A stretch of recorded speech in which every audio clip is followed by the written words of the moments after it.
I hope you all are fine. So in this video beta I'm going to start the book exercise of this chapter. Start with the filling the blanks. Endocrine gland जो है release करती है dash into the blood stream. तो क्या release करती है वो chemicals जो हमारी बॉडी प्रोग्रेस को एनहांस करते हैं. Dash is also known as the voice box that is larynx. Next is acne and pimples are common in adolescence due to increased production of acne और pimples adolescence age में क्यों बढ़ जाते हैं due to sebum and by the sebaceous glands. जो sebaceous glands होती हैं वो क्या रिलीज करती हैं sebum. Deficiency of dash reduces the absorption of calcium by the body.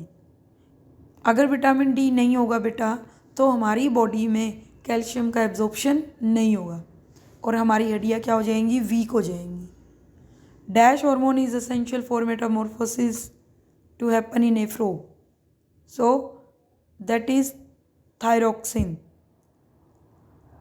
Thyroxine hormone is essential for metamorphosis to happen in the frog. Thyroxine के बिना वो क्या नहीं करेंगे बेटा, मेटामॉर्फोसिस ग्रो नहीं करेगी, अडल्ट नहीं बनेंगे. Next dash are chromosome other than the sex chromosome. They are called autosomal chromosome या you can say autosomes. AUTOSOMES autosomes. Next है match the following. Ovary that release progesterone, pancreas that release insulin, adrenal that release adrenaline, testis testosterone, thyroid thyrox. Next tick the correct. The period of life marked up by rapid changes leading towards sexual maturity, so that age is called puberty. So one more definition of puberty is here beta. The onset of menstruation in human female is known as starting. Onset of menstruation is menarche. The hormone which control the body response to stress is adrenaline hormone. Stress को control करते हैं ये. Out of the following, the one that does not produce hormone is, that is sebaceous glands. The mineral whose presence is essential for a tadpole to grow into a frog. So that is iodine and name of the hormone is thyroxine. Okay beta. Now beta, the short question answer is there. State the meaning of the term adolescence. Adolescence का क्या meaning है? It is the age या you can say it is the stage of transition लगातार between childhood and adulthood. It is the stage of transition changes between childhood and adulthood. It is marked by rapid physical and mental development. इसे mark किया गया है, देखा जा सकता है bye जल्दी जो ग्रोथ होती है फिजिकल और mental development. Next define puberty. State various factors which influence it. Puberty क्या है और कौन कौन से फैक्टर जो है इसमें चेंज होते हैं. It is the time span. It is the time span over which जो अडोलसेंट है रीच सेक्सुअल मेच्योरिटी. वो कहाँ पहुँच जाते हैं सेक्सुअल मेच्योरिटी में. Puberty is influenced primarily by heredity. In addition, environmental factors such as diet and exercise also have quite some influence. तो इसे कौन कौन से फैक्टर्स अफेक्ट करते हैं? हेरिडिटी जो हमारे पेरेंट्स से रिलेटेड है. इसके साथ एनवायरनमेंट हमारा कैसा है, हम खाना कैसा खा रहे हैं, एक्सरसाइज कर रहे हैं या नहीं. These all have quite some influence. Next, the third one. Why are endocrine glands known as ductless glands? Endocrine glands जो हैं उसे ductless glands क्यों कहते हैं? As they do not have any duct of their own. क्योंकि उनकी अपनी कोई ducts नहीं है. They power their secretion. वो अपना secretion डायरेक्टली किस में लीव करते हैं, into the blood stream. और ब्लड के थ्रू पूरी बॉडी में वो डिस्ट्रीब्यूट हो जाता है. ठीक है. नेक्स्ट है why do tadpole growing in iodine deficiency water fail to grow into frog. जिस पानी में आयोडीन की कमी है वहाँ पर जो लार्वा है फ्रॉग नहीं बन पाता, क्यों? जो हार्मोन है बेटा थायरोक्सिन, हार्मोन जो है thyroxine produce by the thyroid gland. तो जो फ्रॉग है वो तभी बनता है बेटा जब वहाँ पर थायरोक्सिन हार्मोन होगा लार्वा से। Is essential to carry out process of metamorphosis. Iodine is needed for the production of thyroxine. Iodine है वाटर में तो थायराइड ग्लैंड थायरोक्सिन प्रोड्यूस करेगी। थायरोक्सिन प्रोड्यूस होगा तो लार्वा से क्या बनेगा? Adult. And this process is called metamorphosis. Next is how does the pituitary gland control the maturation of the gonads. Pituitary gland कैसे कंट्रोल करती है maturation of the gonads? Pituitary gland is known as master gland, मैंने आपको बताया था। तो ये secrete करती है hormone which influence the production of testosterone in boys and estrogen and progesterone in the girls।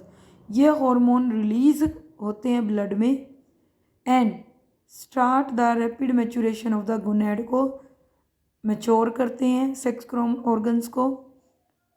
So this is the work of pituitary gland. Women above the age of 50 are unable to give birth to children. Why? क्योंकि मैंने आपको बताया था at the age of 45 to 50 menopause है started, और मीनोपाज में egg बनना बंद हो जाते हैं बॉडी में। तो women above the age of 50 unable to give birth to children because after the age of 50 ovary stop producing eggs. 50 की एज के बाद जो ओवरी है वो एग्स प्रोड्यूस करना बंद कर देती है एंड आल्सो जो मेंस्ट्रुएशन है वो रुक जाता है। The menstrual cycle stops when the women reaches 45 to 50 years of age. Now बेटा long question answer are there. And list करो changes which occur in female during puberty. Male और female में क्या चेंजेस आते हैं ड्यूरिंग प्यूबर्टी? प्यूबर्टी जो है marked by significant it increase in height, change in body shape and voice, increase activity of sweat and sebaceous gland and development of. तो ये जो बेटा स्वेट ग्लैंड्स है सीबेसियस ग्लैंड्स है ये डेवलपमेंट शुरू हो जाती है of sex organs and secondary sexual characters.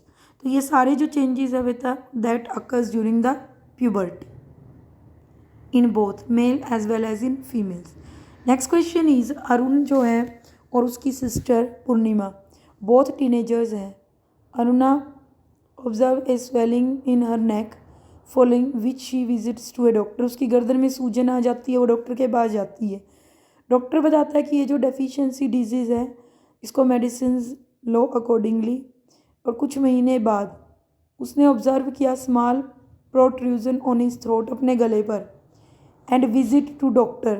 तो डॉक्टर ने अश्योर किया that it is a normal feature in boys of his age.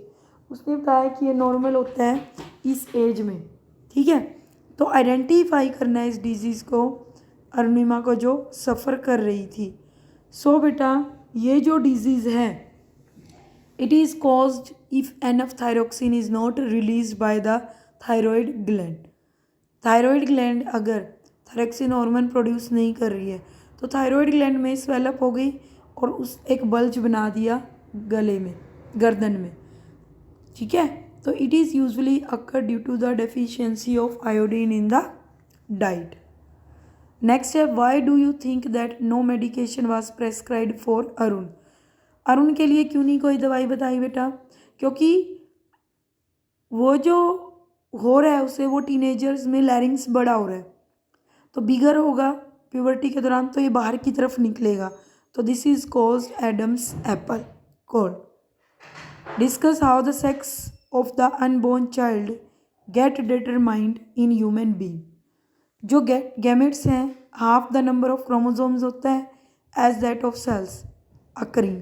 तो elsewhere in the body this means जो एग है will always have 22 plus X chromosome, while जो sperm होते हैं बेटा that is either having 22 plus X और 22 plus Y chromosome.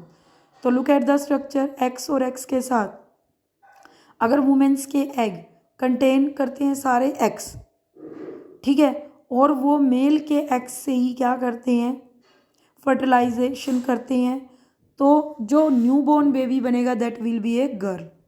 अगर हम मैन के स्पर्म के अंदर वाई क्रोमोसोम आ जाता है और फीमेल के अंदर एक्स है, तो जो न्यूबॉर्न बेबी होगा that will form a boy. तो during fertilization if an egg fuses with a 22 plus Y sperm, the resultant zygote will develop into a male child. और अगर एग फ्यूज करता है 22 प्लस एक्स स्पर्म तो resultant zygote will develop into a female child. The next question is introduce the events बताने हैं and list करने हैं आपको occur in the female reproductive system after the onset of puberty. क्या क्या आते हैं मीनोपाज तक। As long as the female undergoes the menstrual cycle, जैसे ही कोई फीमेल अंडरगोज करती है मेंस्ट्रुअल साइकिल तो जो ओवम है in one of the ovaries mature करता है on an average of every 28 days. फिर ये रिलीज होता है ओविडक्ट से वेयर इट मे और मे नॉट गेट फर्टिलाइज, जहाँ पर ये फर्टिलाइज भी हो सकता है और नहीं भी। If fertilised ovum forms a zygote which undergoes repeated division, तो ये रीच करता है और get implanted in the uterus में इम्प्लांट हो जाता है। अगर ये फर्टिलाइज नहीं होता तो ओवम डिसइंटीग्रेट टूट जाता है along with the thickened lining of uterus के साथ। And the blood vessels it is the shed of during menstruation.